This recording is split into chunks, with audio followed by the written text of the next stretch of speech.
Y'all, it's Laura with Coxburg Creations, part-time pickers, reseller, thrifter in Central Mississippi, and it's been a little while. I took a couple of months off, not from reselling, but just from videos, just because I was not taking the time to put any quality or thought process into it. I was just doing it just to be doing it. But it's 2024, and hopefully we're going to pick things up a little bit and do a little better with the content. So if you're new, a little backstory: I work full-time. I'm a full-time out-of-the-home employee for a state entity. Married, 21-year-old girls who live at home. So reselling is a part-time job for me, but I put a lot of time into it. Haven't done a lot of sourcing here lately just because I have a lot of inventory that I'm trying to move, a lot that's unlisted. Trying to just redo some of my listings, improve them, make them a little newer, a little fresher, things like that. But this is what I consider a true picture of reselling. Not to say that the others out there are not a true picture, but they've established, they've done the work to get a huge following in the YouTube world, and because of that, they have a huge support system that buys from them, that purchases from them, that goes to their eBay store, that goes to their Poshmark store, that goes to their whatnot auctions and things like that. I'm just your average Joe. I don't even have 100 followers on YouTube. I'd love to get that number up. I'd love to see it grow exponentially this year. But I'm just your average mom, wife, worker who makes some money on the side to put away, to put up, things like that. I enjoy it. I enjoy reselling. I enjoy the hunt. I enjoy the find. I enjoy searching for those treasures and seeing where they're going to ship to and who's interested in them and things like that. So I don't have a large bank account. I can't go out and pay big money for something and still flip it and expect a profit. A lot of your resellers who have a huge following are able to pay up for things because they know they're going to sell. I'm still in the risk category. I can't guarantee that it's going to sell. Some of my things sit for quite a long time. You know, people are like, if it doesn't sell in 90 days, it's not going to. Well, I can't give up on that because my money's invested in it. And it may sit in this house for 3 years. And, I've had some things that were some of the first things that I ever thrifted that, I look up one day and, hey, they'll sell. Drop something. So let's just check out what has sold. This actually sold, I think, maybe the last day, maybe on the 30th, maybe on Saturday. This is a Bugle Boy denim shirt with a hood. It has this gray lining, not flannel, but jersey, like sweatshirt lining here, but it doesn't go all the way down. So just a Bugle Boy denim shirt with a hood. I don't know that they still make Bugle Boy, honestly. I know it was very popular in the 90s, just because that's when I grew up, and that's kind of what the boys wore and stuff. But I sold this on Poshmark for $35. Posh keeps 7, so I'm getting $28. Pretty sure this came from the bins. That's just fuzz. So I probably paid, probably got $2 into this, something like that. So I'm probably making about, $25, $26. This is going to Massachusetts. I love to know where everything goes. And some of it I find quite interesting. So this actually sold on the first day of the year. This was my first sale in 2024. This is what I call a grandma sweatshirt. And it has Dalmatians and apple barrels. and it has this built-in mock neck that's kind of a buffalo plaid, purple and black. All the dogs are like a puff paint. It all has like a texture to it, but the dogs are like puff paint. This I think was very big like in the late 80s, early 90s. But anyway, this is going to Florida. I took an offer of $14 on it. I always like to have at least a $10 profit in my stuff. I have zero cost of goods in this. This was given to me. So Posh keeps $2.95, so I'm keeping $11.05. So, not bad. It kind of tickles me that it's going to Florida, but hey, that's cool. All right, let's check out the barn coat. This is a boys class club, just kind of a khaki or light brown, kind of a barn jacket. It does have kind of the flannel plaid lining. It is a boy's jacket. Picked this up at the Goodwill bins. I don't know, because of its weight, it may have cost me $3 or $4. Sold on Poshmark for $16, so I'm getting $12.80 back. So I'm making, you know, $10, maybe a little under, maybe $9 profit on this. But I've had this for a very long time. I kind of went through my coats on Poshmark and was like, I've got to purge some coats, I've got to purge some jackets. So I did some markdowns, and this was one of the ones I marked down just because I'd had it for a long time. It is going to Texas. And one more sale for now. I've had this for a long time too. This is United Knitwear. Kind of a khaki brown and white striped, kind of a cropped sweater. It's got a rolled neck, rolled sleeves. This sold on Poshmark for an offer of $20. I keep 16 of that 20. And again, this came from the bins, so probably like $2. So I'm making $14. And it is also going to Florida. So, today's just the 2nd. So those are the sales that are going to go out. Today, we'll see what else comes in. I'm trying to renew some of my listings. I'm trying to list 10 to 15 items every day from my death pile that has just kind of been sitting over here. So if you're new to reselling, this is a true picture. This is me going to work every day, coming home, cooking supper, tending to the family, fitting this in when I can, and just honestly just trying to make some side money, just to put away. I hope to retire within the next 2 years, and yes, I'd love to do this full time. But I don't have a big following like you're going to see with a lot of the other resellers on YouTube. I don't have people waiting for my next video to upload, you know. It's just me in my humble house in central Mississippi, just, you know, trying to make a little extra money. That's it. It's very simple, but I'll try to give you a true picture as to what reselling looks like. I don't have a warehouse. I don't even have an outside shed. It is literally tucked in every nook and cranny of my home. There's a section of the entertainment center. There's a section of the desk. There's a section of my personal closet, and pretty much my entire bedroom. That's just kind of where it's all tucked away. And my family, there's a love-hate relationship there. When I'm messy, they hate it. But when profits come in, they love it.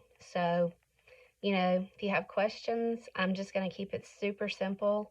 I'll tell you kind of, you know, where I go for things, how I find things, how I decide what I'm going to pick up.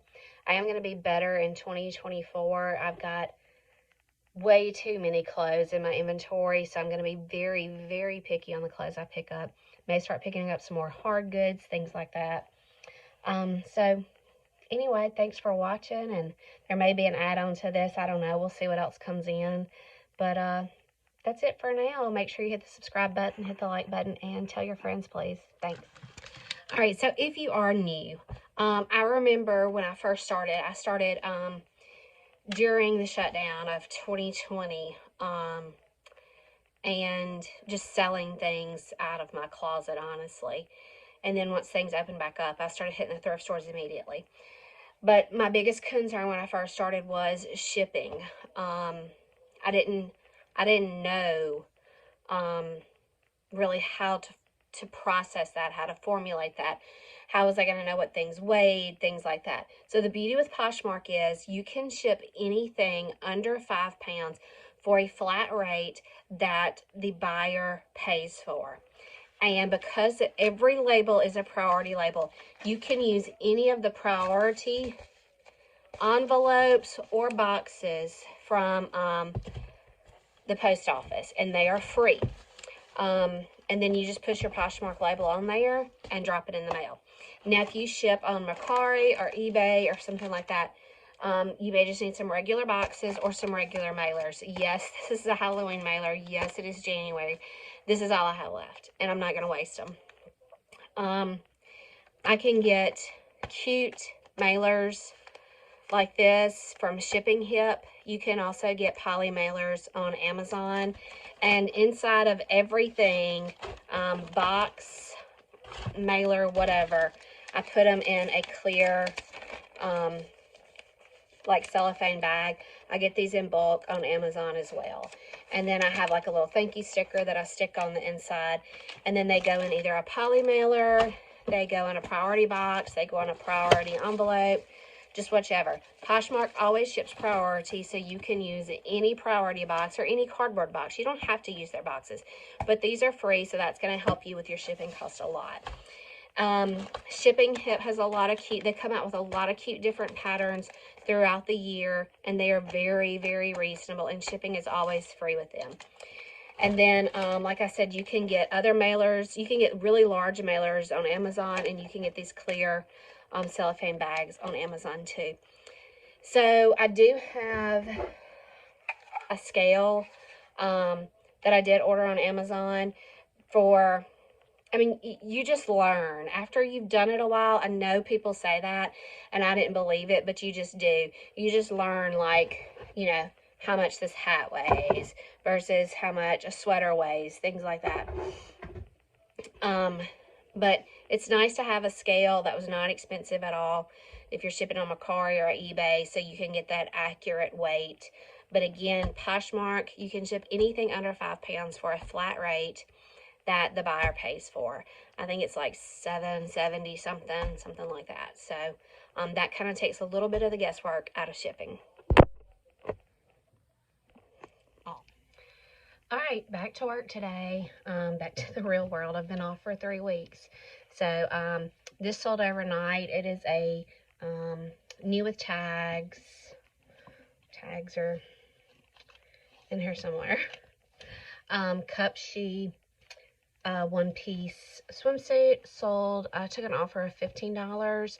Posh keeps 3. I get 12 back. I got this at one of those, I think they call them like Amazon stores where you have Amazon returns and things like that, and they put them out in these bins, and like it's $10 a day, $9 a day, $8 a day, $5 a day, and it goes on down, down, down. I got this either for 50 cents or $1, I can't remember. So I'm making, you know, $11, $10, something like that. Once Amazon, Poshmark fees have processed. I haven't printed my slip yet, so I'm not sure where this is going. I just wanted to show it to you before I pack it up, so I don't forget. All right, it is the afternoon of January 3rd. Home from work. This sold during the day today. It is a mud pie, little John romper thing with the smocked bunny rabbits for Easter. This was an offer of $15. Posh keeps 3. I get 12. I bought this for $1 at the 8 Mile sale back in June. So I've got $11 on this. Little seersucker. This is going to Rhode Island. The whatever went out this morning. Oh, the swimsuit. I think it was going to Florida, if I remember correctly. So I'm pretty pleased, I guess, that things are actually selling in January. I figured there would be a little lull, that people wouldn't be buying things after Christmas, but hey, I'll take it and hopefully it continues. All right, it is officially Friday of the first week of January, and we had 2 sales yesterday. This Adidas duffel, it's kind of a, I wouldn't call it a full-size duffel, it's a smaller duffel, but it's got the shoe compartment. It's great for just day-to-day gym, you know, going back and forth to the gym, things like that, packing a bag for after work, whatever. I have no idea where this came from. I did not source this. I did not buy this for resale. This came out of one of the kids' closets, and I don't know if it was a gift at some point. I don't remember, so I can't tell you what I have into it. My Poshmark VA sent an offer of $18. Poshmark keeps $3.60. And because it was a Poshmark VA offer, I have to cover $2.02 of the shipping because if you're not familiar with Poshmark VA, it's an automated sharing service, and you can also set it up to automatically send offers when someone likes an item in your closet. When it does that, though, it gives discounted shipping, so you have to cover part of the shipping. Not that you have to necessarily pay it, it just comes out of your profits. So on the bag, after Poshmark fees and the discounted shipping, I'm getting back $12.38 on the Adidas gym bag that I have no idea where it came from. So, and here's a fun one. This is the lid to the prep bowl of a Cuisinart food processor. I picked up the entire food processor on the side of the road because it did not work. The motor had gone out on it. Here's the beauty part. You don't throw anything away. People when they find something they love, they want to keep it. If I crack my top or bust my top or something happens to it, I can go online and look for a replacement part. People lose knobs on things. People lose a tray to something, a blade to a food processor. So I took the entire food processor, left the motor behind. Nope, I did bring it home. I did bring it home to test it. Brought it home to test it, knew that it didn't work. So I took all the parts. I took the blades. This is the wide mouth top. I've got the prep bowl. I had a dough blade. It had some metal blades. It had some plastic blades. So I just busted it up and started selling them off individually. I think I have the prep bowl left and maybe 2 metal blades left out of the whole thing. It was completely free to me. All I had to do was clean it up and take the pictures. This sold on Poshmark for $40. Don't throw anything away. Posh keeps 8. I'm getting $32 back on something I found on the side of the road that was going to go to the dump. So, you have to look at things a little differently occasionally. This is going to Maryland. The Adidas bag is going to Virginia. So don't ever take things just at face value. In your mind, break it down, take it apart. What can I do with this? Is it all trash? Is it all garbage? Is there a knob on this toaster oven that doesn't work anymore that somebody may need for their toaster oven that still does work? So everything is for sale, and give it time. There is a buyer for everything you have. So look at things differently. Don't just put it in the trash because the food processor motor went out. Take it apart. What can I sell from this? Totally free to me. I'm profiting $32. The buyer's paying shipping because it's Poshmark. All I've got to do is use a free box from the post office, maybe some brown paper wrap, maybe a little bubble wrap, and it's good to go. So I'm really not out anything. I'm profiting $32, and I didn't have to do very much work. So just keep an open mind when you're out sourcing and you're looking for things to sell. Look around your own home if you're just getting started. If you're a new reseller, look around your house and say, okay, what doesn't work? What can I take apart? Manuals. You know, we get manuals on food processors and everything like that. and people just chunk them in a drawer or put them in the garbage. They will sell. They may not sell fast, but they will sell over time. I sold a manual to a 1980 something Toyota truck for 20 bucks. So just keep that in mind. Keep an open mind. Think outside of the box. What can I sell that would probably just go to the garbage? So, all right, it's noon on Friday. So, we work from home on Friday, so I'm taking my lunch break. Wanted to shoot you this video real quick. I'll let you know if any more sales come in.